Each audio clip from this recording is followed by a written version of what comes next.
حاضری کی توفیق عطا فرمائی ہے۔ دعا ہے کہ خالق کائنات اس علمی اور روحانی نشست کو ہمارے لیے سعادت دارین کا باعث بنائے۔ آمین۔ ہمیں قرآن اور صاحب قرآن کی فیوزات و برکات سے مستفید فرمائے۔ آمین۔ تسلسل کے ساتھ جو ترجمے کا سلسلہ چل رہا ہے اسی کو پیش نظر رکھتے ہوئے سورہ آل عمران سے 2 آیات تلاوت کرنے کا شرف حاصل کیا۔ چند گھڑیاں ان کی روشنی میں گفتگو کروں گا۔ اللہ تعالیٰ حق گوئی کی توفیق عطا فرمائے۔ آمین۔ اللہ تعالیٰ نے انسانوں کے دلوں میں جس جہان میں ہم رہتے ہیں اس کی چیزوں کی محبت ڈال دی ہے۔ انسان ان چیزوں سے محبت کرتا ہے جو اپنے سر کی آنکھوں سے دیکھتا ہے۔ زُیِّنَ لِلنَّاسِ لوگوں کے لیے خوشنما کر دی گئی ہے۔ حب الشہوات مرغوب پسندیدہ چیزوں کی محبت۔ من النساء یعنی عورتیں، والبنین اور بیٹے، والقناطیر المقنطرۃ اور جمع کیے ہوئے ڈھیر، من الذہب والفضۃ سونے کے اور چاندی کے، والخیل المسومۃ اور نشان زدہ گھوڑے، والانعام اور مویشی، والحرث اور کھیتی، ان کی محبت انسان کے لیے خوشنما بنا دی گئی ہے۔ ذالک متاع الحیات الدنیا یہ دنیاوی زندگی کا سامان ہے۔ واللہ عندہ حسن المآب اور اللہ کے ہاں خوبصورت ٹھکانہ ہے۔ جو کچھ اللہ کے پاس ہے وہ اس سے بہتر ہے۔ قل اعنبئکم بخیر من ذالکم فرما دیجئے کیا میں تمہیں اس سے بہتر چیز کی خبر دوں؟ للذین اتقوا عند ربہم للذین اتقوا بے شک وہ لوگ جنہوں نے پرہیزگاری اختیار کی، تقوی اختیار کیا، ان کے لیے عند ربہم جنات رب کی بارگاہ میں، رب کے ہاں جنتیں ہیں، باغات ہیں، تجری من تحتها الانہار جن کے نیچے نہریں بہہ رہی ہیں، خالدین فیہا جو جنت میں داخل ہوں گے وہ ہمیشہ اس میں رہیں گے، جنت سے نکالے نہیں جائیں گے۔ وازواج مطہرہ اور پاکیزہ بیویاں ہیں، ورضوان من اللہ اور اللہ کی خوشنودی ہے۔ یہ سب سے بڑی نعمت ہے، سبحان اللہ، کہ اللہ کی رضا مل گئی۔ واللہ بصیر بالعباد اور اللہ اپنے تمام بندوں کو دیکھنے والا ہے۔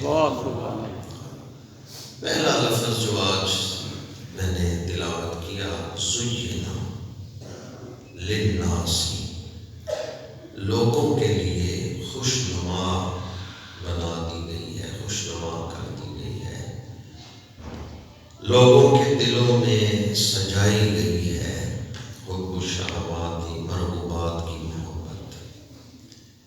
جب میں یہ لفظ پڑھتا ہوں زُیِّنَ للناس تو مجھے سورہ حجرات کی ایک آیت سامنے آتی ہے۔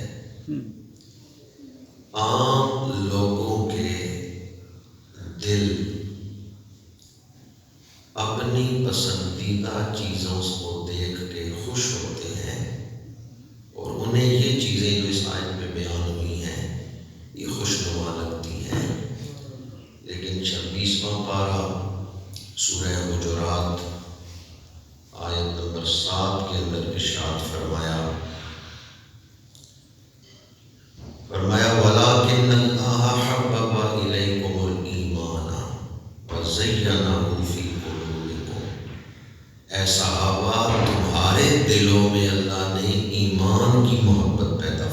سبحان اللہ، اور تمہارے دلوں کو ایمان سے آراستہ کر دیا ہے، سجا دیا ہے۔ اب ذرا یہ دونوں آیتیں آپ پڑھ لیں۔ سورہ آل عمران کی آیت نمبر 14 جس میں فرمایا زُیِّنَ لِلنَّاسِ حُبُّ الشَّهَوَاتِ، اور سورہ حجرات کی آیت نمبر 7 جس میں فرمایا وَزَيَّنَهُ فِي قُلُوبِكُمْ۔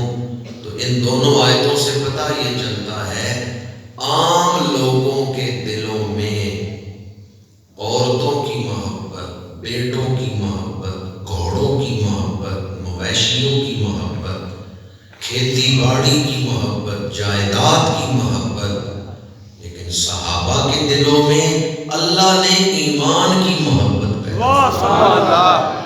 وَزَيَّنَهُ فِي قُلُوبِكُمْ، اے صحابہ تمہارے دلوں کو اللہ نے سجا دیا ہے ایمان کے ساتھ۔ کس نے سجایا ہے؟ اللہ نے۔ اللہ نے۔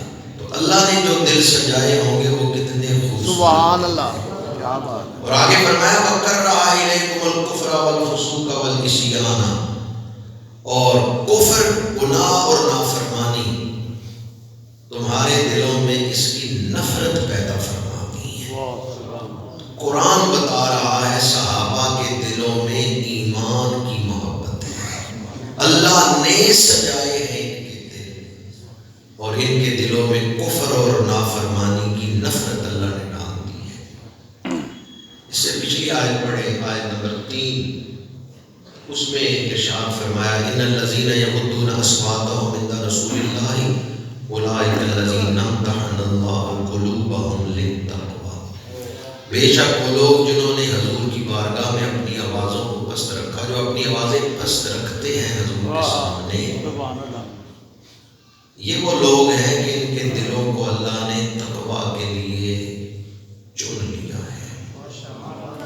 صاحب قاموس نے لکھا ہے امتحن اللہ قلوبہم، اللہ نے ان کے دل تقوی کے لیے کھول دیے، کشادہ کر دیے، یعنی ان کو پرہیزگاری بوجھ نہیں لگتی، یہ خوش دلی سے دین پر عمل کرتے ہیں۔ اور علامہ بیضاوی نے امتحن اللہ قلوبہم اس کا کمال ترجمہ کیا ہے کہ صحابہ کے دلوں میں اللہ نے تقوی کا شوق پیدا کر دیا۔ وہ عبادت کرتے ہیں تو مجبوری کی عبادت نہیں بلکہ شوق، گناہوں سے بچنے کا شوق، عبادت کا شوق۔ اور صاحب تفسیر مظہری قاضی ثناء اللہ پانی پتی رحمۃ اللہ تعالیٰ علیہ، انہوں نے امتحن اللہ قلوبہم للتقوی اس کی تفسیر میں لکھا ہے کہ اللہ نے صحابہ کے دل بنائے ہی تقوی کے لیے۔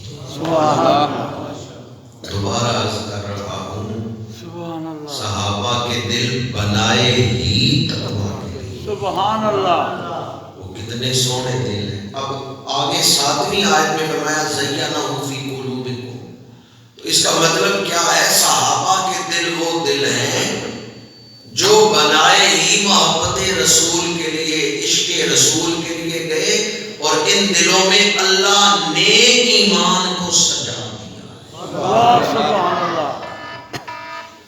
مسند امام احمد میں حدیث پاک ہے، اللہ تعالیٰ نے جب انسانی دل بنائے ان کی طرف نگاہ کی، جو سب سے ستھرے دل تھے انہیں نبی و رسول بنایا ہے۔ سبحان اللہ۔ ان کے بعد جو سب سے زیادہ ستھرے دل تھے انہیں اپنے معبود کا صحابی بنایا۔ سبحان اللہ۔ تو صحابہ کے دل چنے ہوئے دل ہیں۔ زُیِّنَ لِلنَّاسِ حُبُّ الشَّهَوَاتِ، یہ عام لوگوں کی بات ہے کہ ان کے دلوں میں اپنی پسندیدہ چیزوں کی محبت ہوتی ہے، صحابہ کے دلوں کو اللہ نے ایمان کے لیے چن لیا۔ اسی لیے آیت نمبر 7 کے آخر میں فرمایا جن کے دلوں میں اللہ نے ایمان کو سجا دیا ہے، کفر سے نفرت ڈال دی ہے، اولئک ھم الراشدون، یہی لوگ ہیں جو ہدایت والے ہیں۔ سبحان اللہ۔ جب وہ مسند خلافت پہ بیٹھتے ہیں تو ان کی خلافت کو ہم خلافت راشدہ کہتے ہیں۔ سبحان اللہ۔ اولئک هم الراشدون، صحابہ کو راشدون کس نے کہا ہے؟ اللہ نے۔ آپ سے پوچھ رہا ہوں کس نے کہا ہے؟ اللہ نے کہا ہے۔ یہ کسی مورخ نے یا کسی خطیب نے نہیں کہا، اللہ نے کہا ہے۔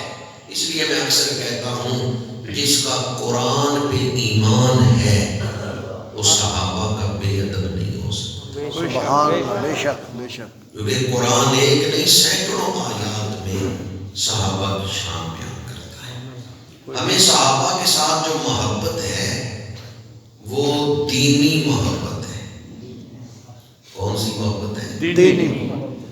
میرے سامنے جتنے لوگ بیٹھے ہیں اتنے دل میرے سامنے ہیں، اور ہر دل واہ کسی نہ کسی سے محبت کرتا ہے۔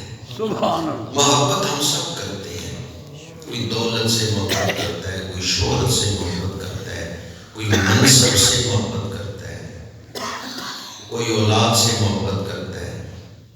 محبت ہم سب کرتے ہیں۔ کچھ محبتیں ایسی ہیں کہ دل میں جب وہ محبت پیدا ہوتی ہے دل سیاہ ہو جاتا ہے، اور رسول اللہ کی محبت ایسی ہے جس دل میں یہ پیدا ہو وہ روشن ہو جاتا ہے۔ واہ سبحان اللہ۔ کچھ محبتیں ایسی ہیں دل میں جب وہ محبت آتی ہے دل برباد ہو جاتا ہے، بے چین ہو جاتا ہے، بے سکون ہو جاتا ہے۔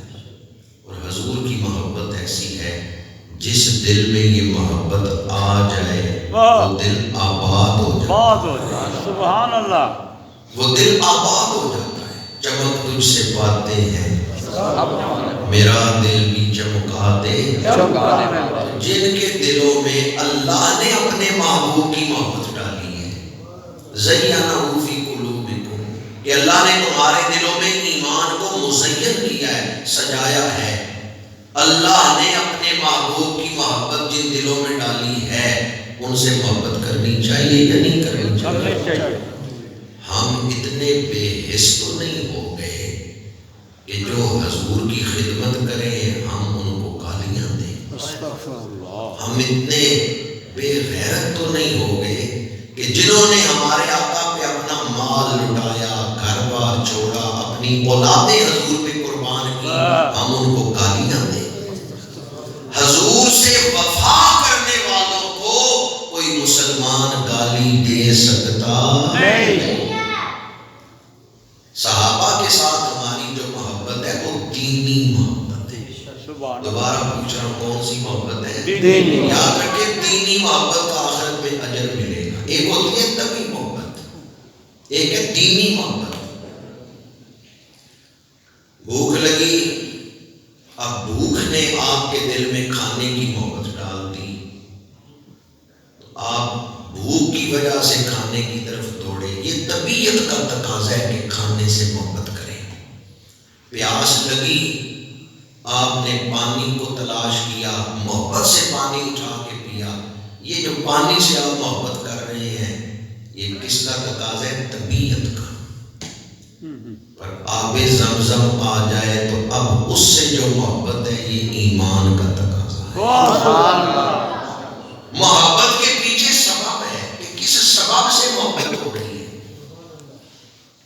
کچھ محبتیں طبیعت کی بنیاد پہ ہوتی ہیں، برادری کی وجہ سے ہو جاتی ہیں، ملک کی وجہ سے ہو جاتی ہیں۔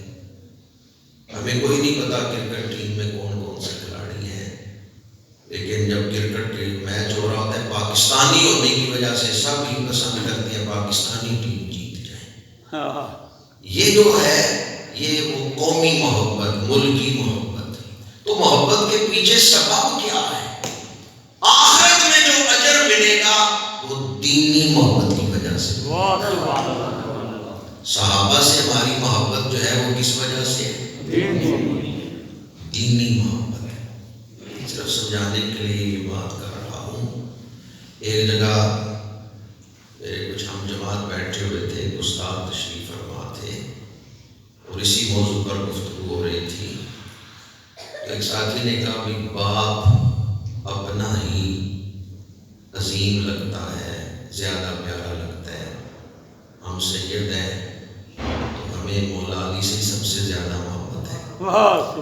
اس سے ملتا جلتا فرمان میرات العاشقین میں حضرت خواجہ خواجگاں خواجہ شمس العارفین خواجہ شمس الدین سیالی رحمۃ اللہ تعالیٰ علیہ سبحان اللہ آپ کا ملفوظ بھی موجود ہے، وہ بھی میں آپ کو سناتا ہوں۔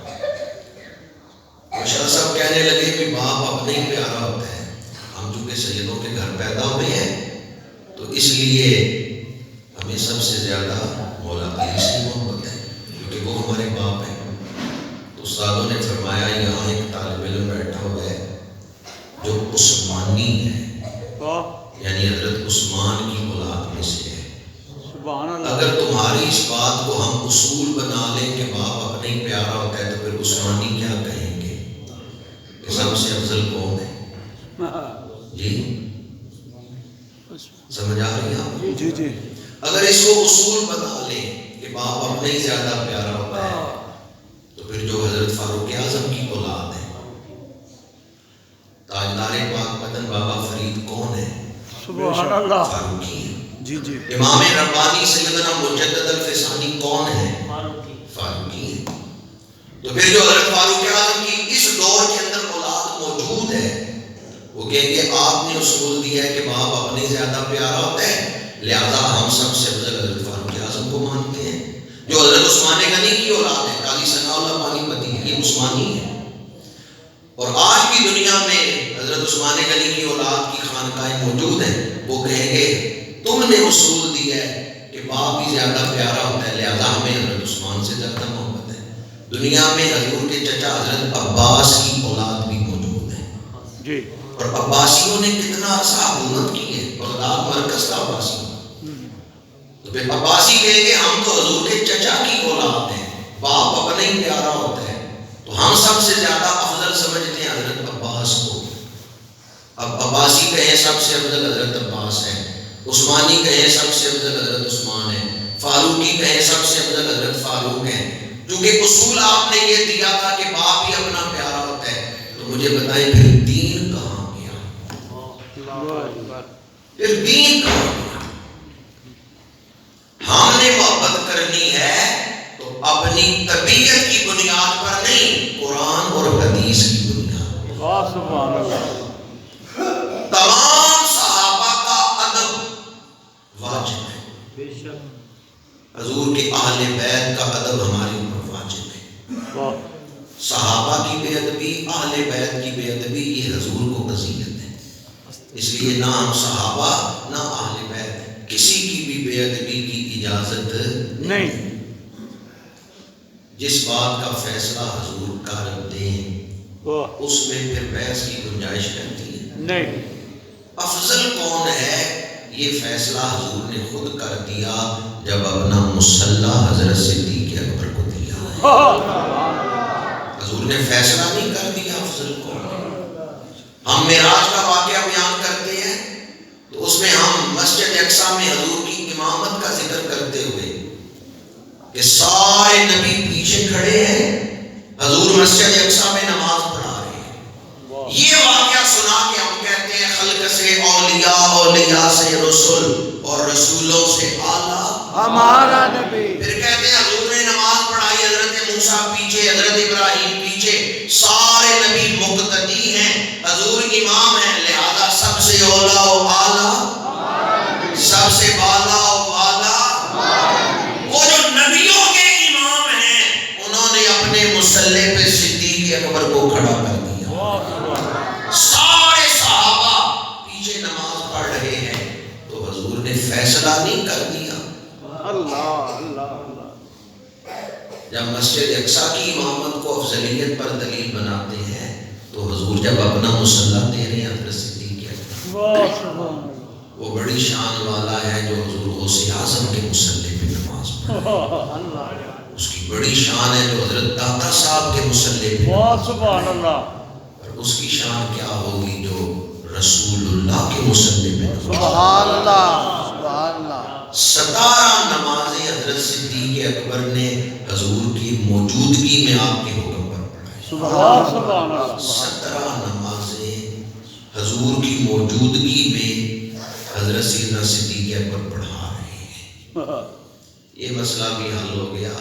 بعض کہتے ہیں جی حضرت صدیق اکبر کی خلافت جو ہے تو سیاسی خلیفہ ہو رہے ہیں اور باطنی خلیفہ ہو رہے ہیں۔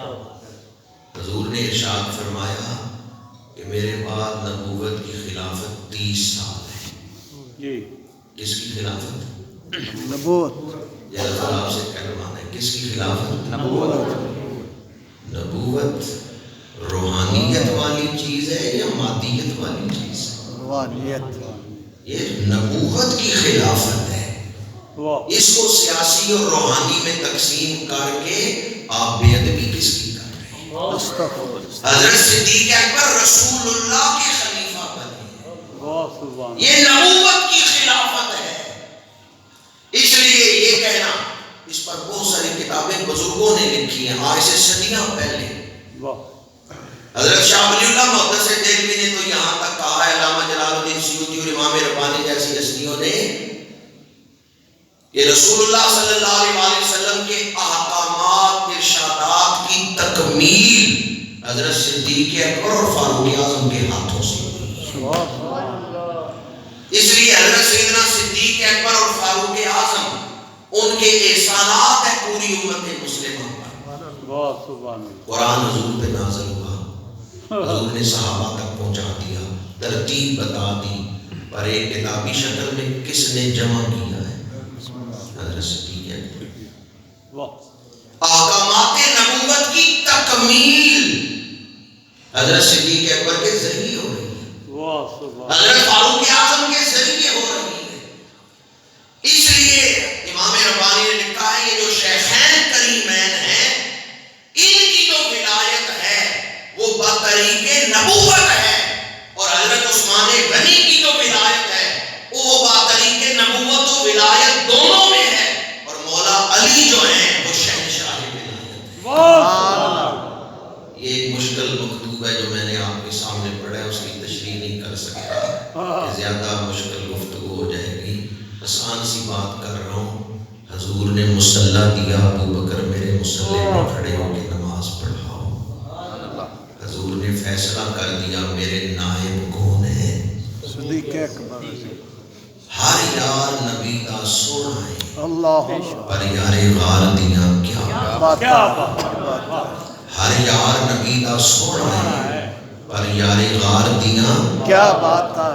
آپ بھی آج جوڑا کرنانا میں بیٹھ کے سنہری جالیوں کے سامنے حاضری لگوا سکتے ہیں؟ بے شک۔ یہ کہنا کیا باتاں نے، تو ذرا دیکھیں صدیق اکبر کہاں آرام فرما۔ اللہ آپ سب کو عمرہ نصیب فرمائے، در رسول کی حاضری نصیب فرمائے۔ ہر یار نبی دا سونا ہے، پر یار غار دیاں کیا بات ہے۔ انج پیار نبی نال کیتا ہے، او دے پیار دیاں کیا بات ہے۔ او دے پیار دیاں کیا بات ہے۔ اردو میں کسی نے لکھا ہے، یوں تو سارے صحابہ محترم ہیں مگر یار غار نبی تیری کیا بات ہے۔ سبحان اللہ۔ تو مولا علی کا بھی ہے پیشوا، غم تو سارے نبی تیری کیا بات ہے۔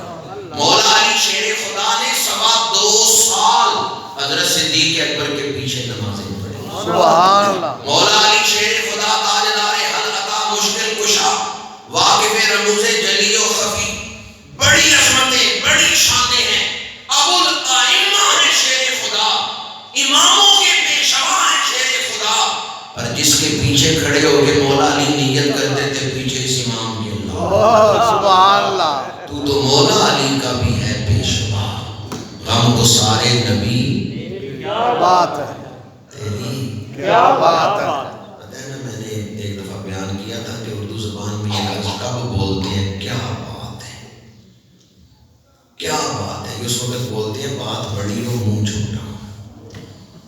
حضرت صدیق اکبر کی شانیں بڑی ہیں، ہمارا علم تھوڑا۔ حضور نے اپنے ساتھ معیت الہیہ میں اگر کسی کو شامل کیا ہے امت میں سے تو حضرت صدیق اکبر کو شامل ثانی اثنین اذ ہما فی الغار اذ یقول لصاحبہ لا تحزن ان اللہ معنا۔ علماء بیٹھے ہیں، درس قرآن کی محفل ہے، اس لیے یہ نقطہ عرض کر رہا ہوں۔ جملہ اسمیہ وہ ہوتا ہے جس میں کوئی زمانہ نہیں پایا جاتا، ہمیشہ استمرار، جملہ فعلیہ وہ ہوتا ہے جس میں ماضی، حال، مستقبل کوئی ایک زمانہ پایا جاتا ہے۔ ان اللہ معنا، یہ جملہ فعلیہ نہیں، یہ جملہ اسمیہ ہے۔ حضور نے یہ نہیں فرمایا کہ کسی ایک زمانے میں اللہ ہمارے ساتھ ہے، نہیں، فرمایا ابو بکر کبھی غم نہ کرنا، اللہ ہمیشہ ہمارے ساتھ۔ سبحان اللہ۔ حضور نے حضرت صدیق اکبر کو معیت الہیہ کا دائمی سرٹیفکیٹ عطا کر دیا ہے۔ لا تحزن ان اللہ معنا، ان اللہ معنا جملہ اسمیہ ہے، جملہ اسمیہ میں ہمیشہ ہوتی ہے۔ میرے آقا کریم نے فرمایا ابو بکر کبھی غم نہ کرنا، اللہ ہمیشہ ہمارے ساتھ۔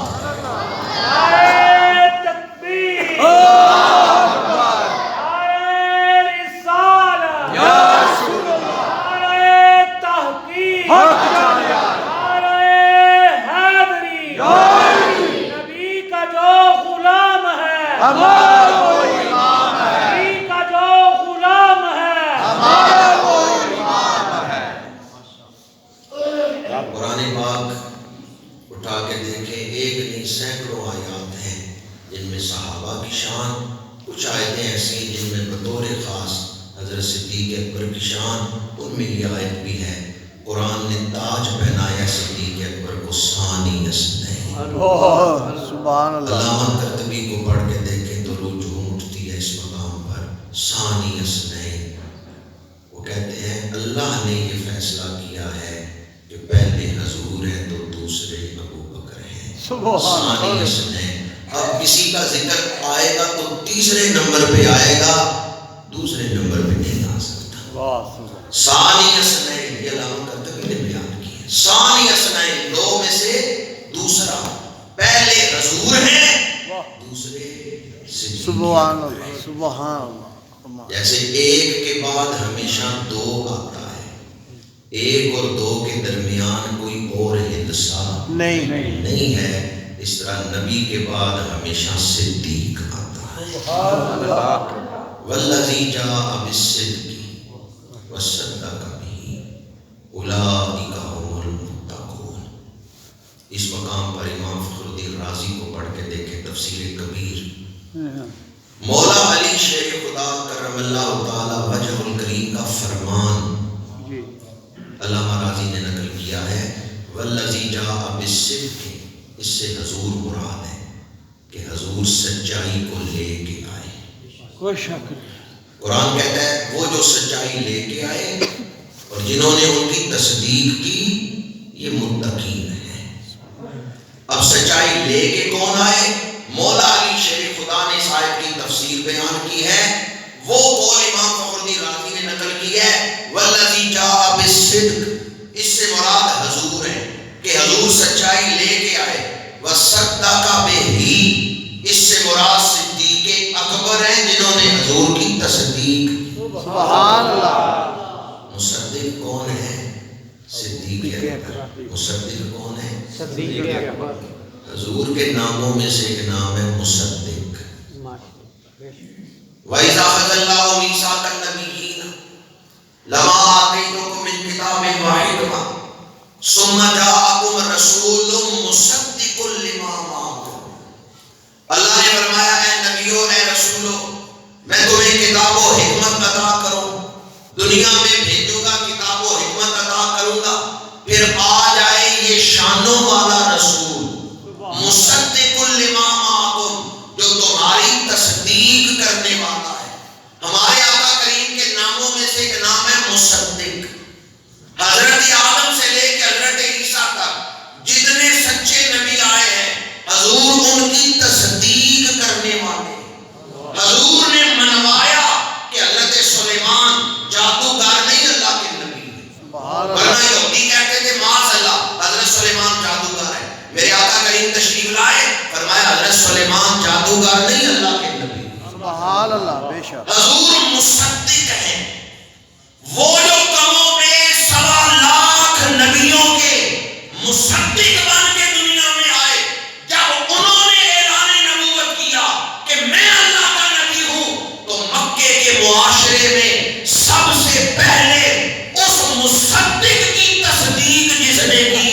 اسے ہم صدیق اکبر کہتے ہیں۔ وہ جو 1.25 لاکھ نبیوں کے مصدق کی تصدیق کر رہے ہیں، کوئی مانے یا نہ مانے، ابو قحافہ کا بیٹا مانتا ہے۔ سب سے پہلے حضرت صدیق اکبر نے عرب معاشرے میں کھڑے ہو کے اپنے ایمان کا اظہار کیا۔ ایسے کلمہ کس نے پہلے پڑھا ہے، اس میں اختلاف ہے۔ بعض نے ام المومنین حضرت سیدہ خدیجہ الکبریٰ رضی اللہ تعالی عنہا انہوں نے پڑھے۔ بعض نے کہا 10 سال کی عمر میں سب سے پہلے مولا علی شیر خدا نے کلمہ پڑھے، اور تیسرے نمبر پہ غلاموں میں حضرت زید بن حارثہ 37.5 سال کی عمر میں آزاد جوان مردوں میں حضرت صدیق اکبر نے کلمہ پڑھے۔ یہ 4 ہستیاں ہیں۔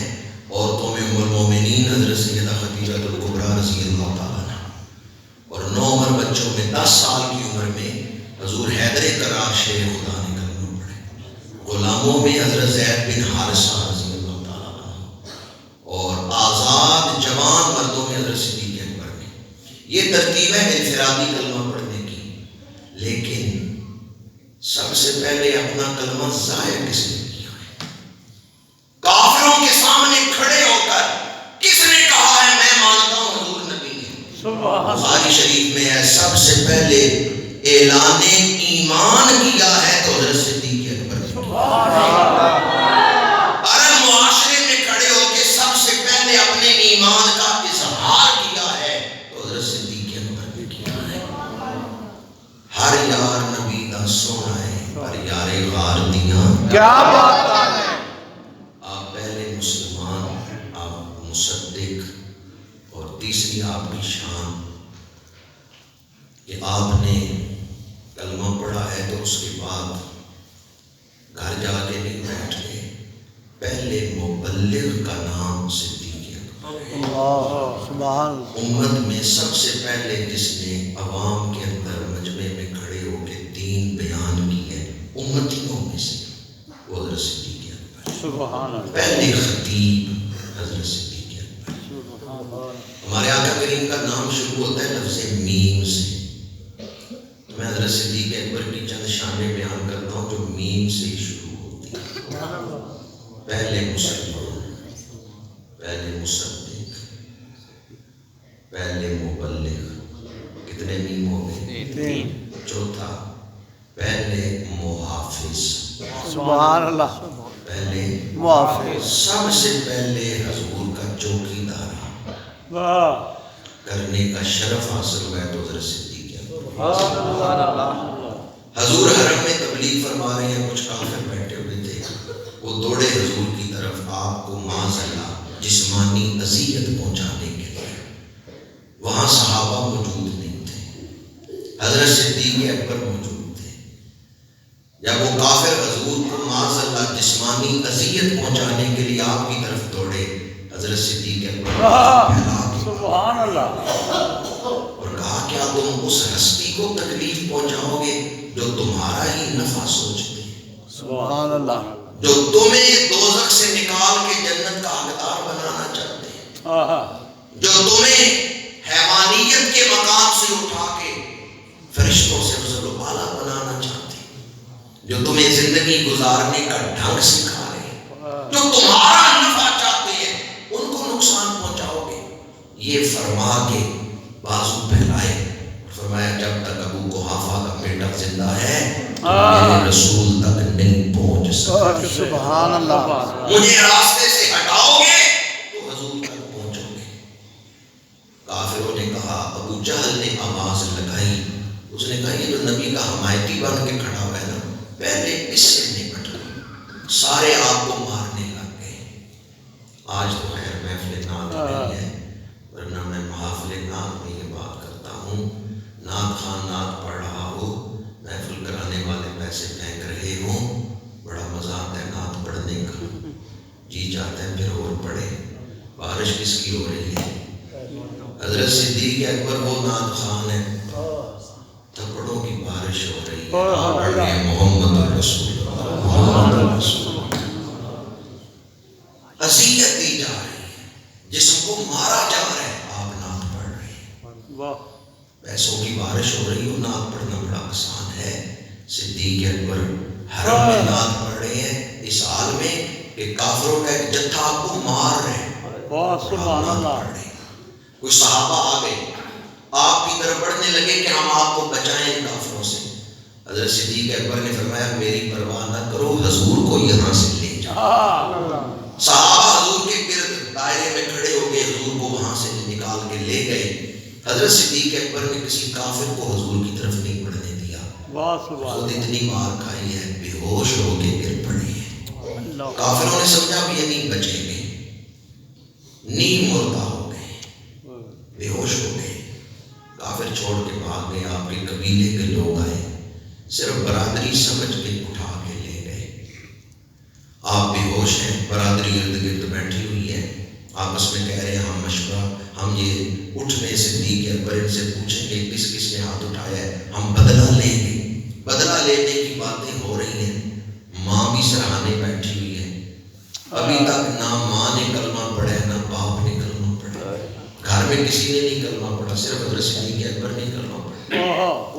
آدھی رات گزر گئی، دن کے وقت واقعہ ہوا ہے، دن سارا گزر گیا ہے، آدھی رات گزر گئی ہے۔ آدھی رات کے بعد تھوڑی سی حرکت آپ نے کی ہے، سبحان اللہ۔ ہونٹ ہلے ہیں، ماں دوڑ کے قریب ہوئی، میرے بیٹے کا کیا حال ہے؟ عشق کسے کہتے ہیں، آئے سیکھیں بارگاہ صدیقیت سے۔ سبحان اللہ۔ یار غار نے فرمایا ماں میرا حال نہ پوچھو، یہ بتاؤ میرے محبوب کا کیا حال، میرا حال چھوڑو میں کس حال میں ہوں، یہ بتاؤ حضور کو تو کوئی تکلیف نہیں نہ پہنچی، حضور کو تو کوئی نقصان نہیں نہ پہنچا۔ ماں نے کہا مجھے اس بارے میں کوئی علم نہیں، میں نہیں جانتی کہ وہ کس حال میں ہے۔ دودھ گرم کر کے ماں لائی، جب اس قبیلے کے لوگ بیٹھے ہوئے تھے نا ہم بدلہ لیں گے، وہ یہ کہتے ہوئے اٹھ کھڑے ہوئے ہم نے تو بدلہ لینا تھا اور آپ اتنی مار کھا کے بھی ان کا ہی ذکر کر رہے ہیں جن کی وجہ سے مار پڑی، انہیں چھوڑیں گے نہیں ورنہ ہم جا رہے ہیں۔ حضرت صدیق اکبر نے فرمایا تم سارے چلے جاؤ، میں حضور کو نہیں چھوڑ سکتا۔ ایرا کلو مول نہ مرساں توڑے تن تھی بے سو ٹکڑے۔ حضرت بابا فرید رحمۃ اللہ خواجہ غلام فرید انہوں نے لکھا ہے ایرا کلو مول نہ مرساں توڑے تن تھی بے سو ٹکڑے، اور فریدہ حاجت نہیں اسی ایک دیدار تے پکڑے۔ برادری والے لوگ اٹھ کے چلے گئے، ماں تو ماں ہے، ماں دودھ گرم کر کے لائی، اٹھو میرے بیٹے دودھ پی لو۔ درس ضیاء القرآن و ضیاء النبی شریف میں بیٹھنے والوں ذرا دل تھام کے حضرت صدیق سبحان اللہ۔ یار غار نے ہاتھوں سے پیالہ پیچھے کر دیا اور کہا میری ماں مجھے اللہ کی قسم ہے میں اس وقت تک ایک گھونٹ بھی نہیں پیوں گا جب تک مجھے یہ نہ پتا چل جائے حضور کس حال میں، میں ایک گھونٹ بھی نہیں پیوں گا۔ ماں نے کہا پھر میں کیسے تمہاری مدد کر سکتی ہوں، کیسے تمہیں بتا سکتی ہوں؟ حضرت صدیق اکبر نے فرمایا جائیں حضرت فاطمہ بنت خطاب کے گھر، یہ حضرت فاروق اعظم کی ہمشیر ہے، یہ کلمہ پڑھ چکی تھی، ان کے جو خامد ہیں سعید بن زید وہ عشرہ مبشرہ میں ہیں، جائیں ان سے پوچھیں وہ آپ کو بتائیں گے، انہیں خبر ہوگی کہ حضور کہاں ہے۔ حضرت صدیق اکبر کی والدہ آئیں حضرت فاطمہ بنت خطاب کے گھر، ان سے پوچھا، انہوں نے بتایا حضور فلاں گھر میں ہیں، خیریت سے ہیں اور حضور کو کوئی نقصان نہیں ہوا، کوئی تکلیف نہیں پہنچی۔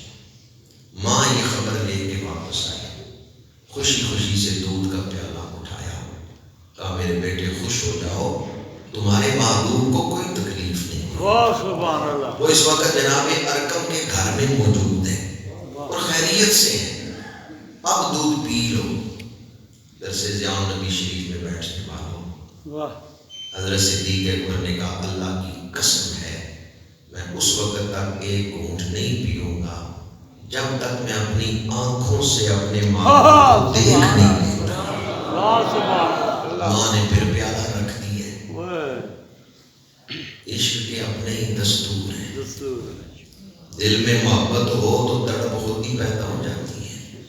اقبال نے بھی بڑا سوچ سمجھ کے دعا مانگی ہے، تڑپنے پھڑکنے کی توفیق دے دل مرتضیٰ،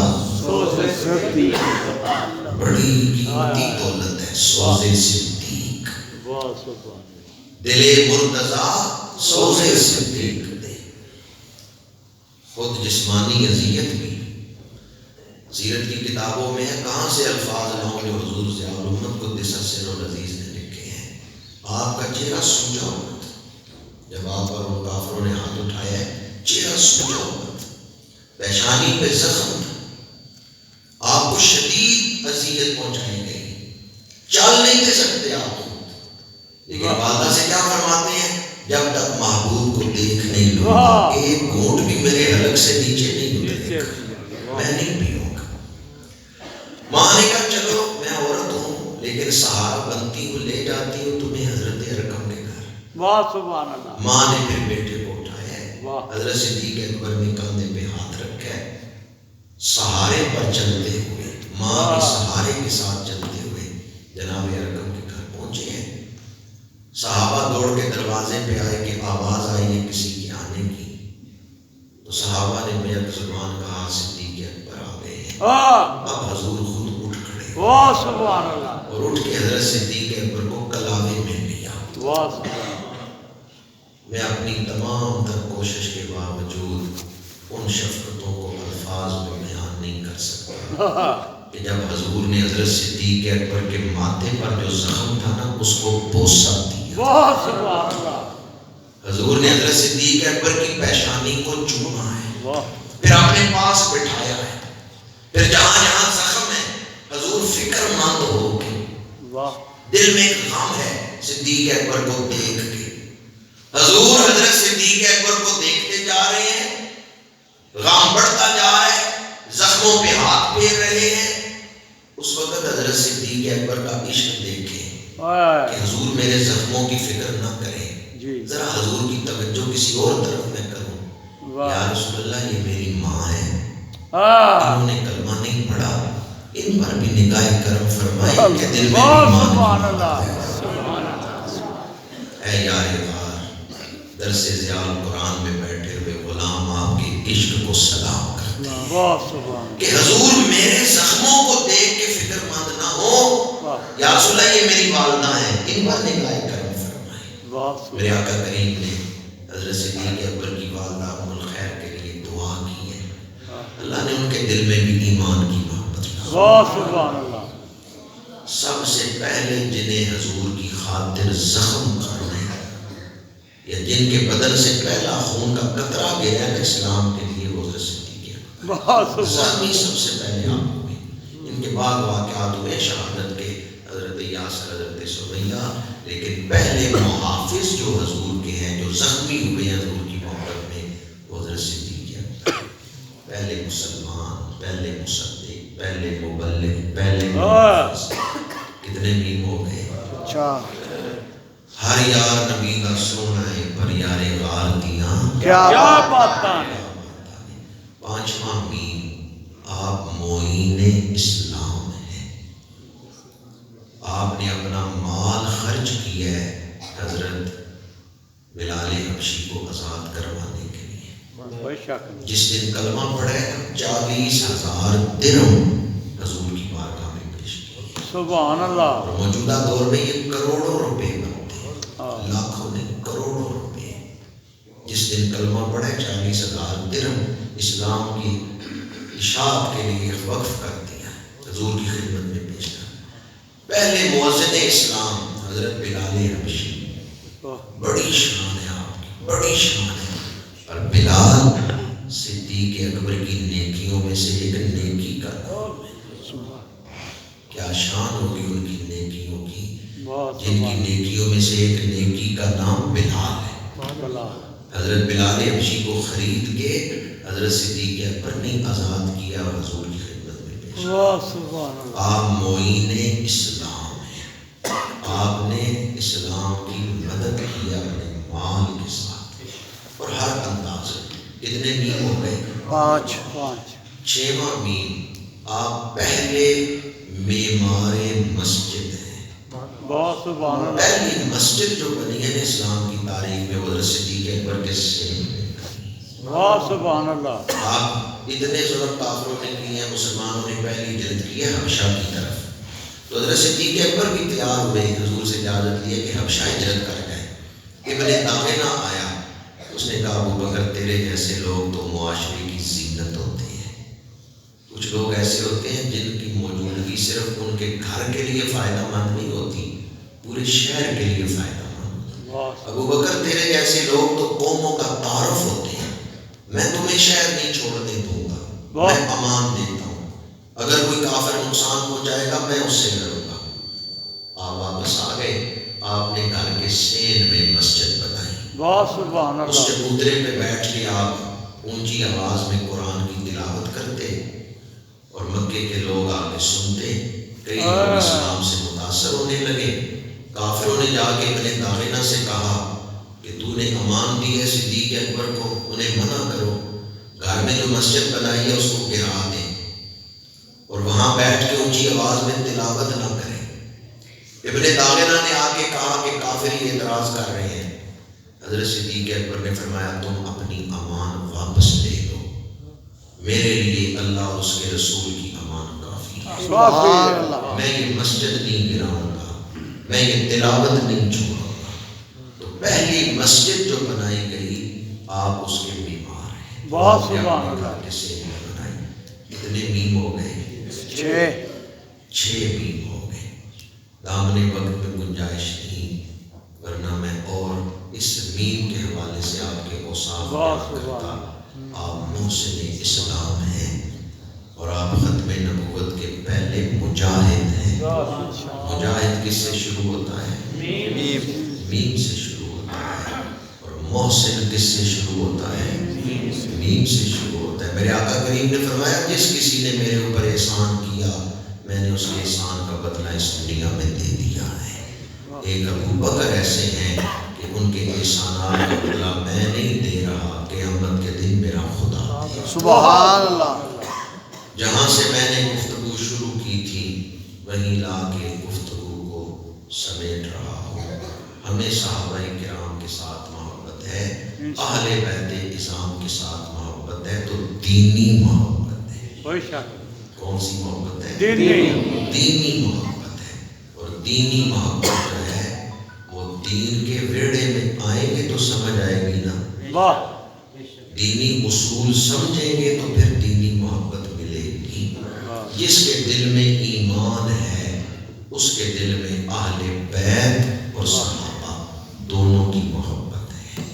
اہل بیت کس کے ہیں؟ حضور کے ہیں۔ صحابہ کس کے ہیں؟ حضور کے ہیں۔ اہل سنت کا ہے بیڑا پار اصحاب رسول، نجم ہے اور ناؤ ہے عطرت رسول اللہ کی۔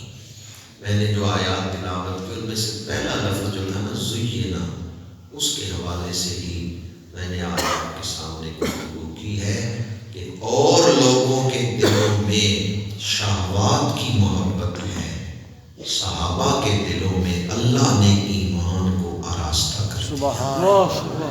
اللہ تعالیٰ ہمیں صحابہ کرام کی تعلیمات پر عمل کی توفیق عطا فرمائے، ہمیں اپنے اسلاف سے جڑے رہنے کی توفیق عطا فرمائے۔ میں ان الفاظ پر ہی گفتگو کو سمیٹتا ہوں۔ فتنوں کے اس دور میں اللہ تعالیٰ ہمیں عقیدہ حق اہل سنت و جماعت ثابت قدمی عطا فرمائے۔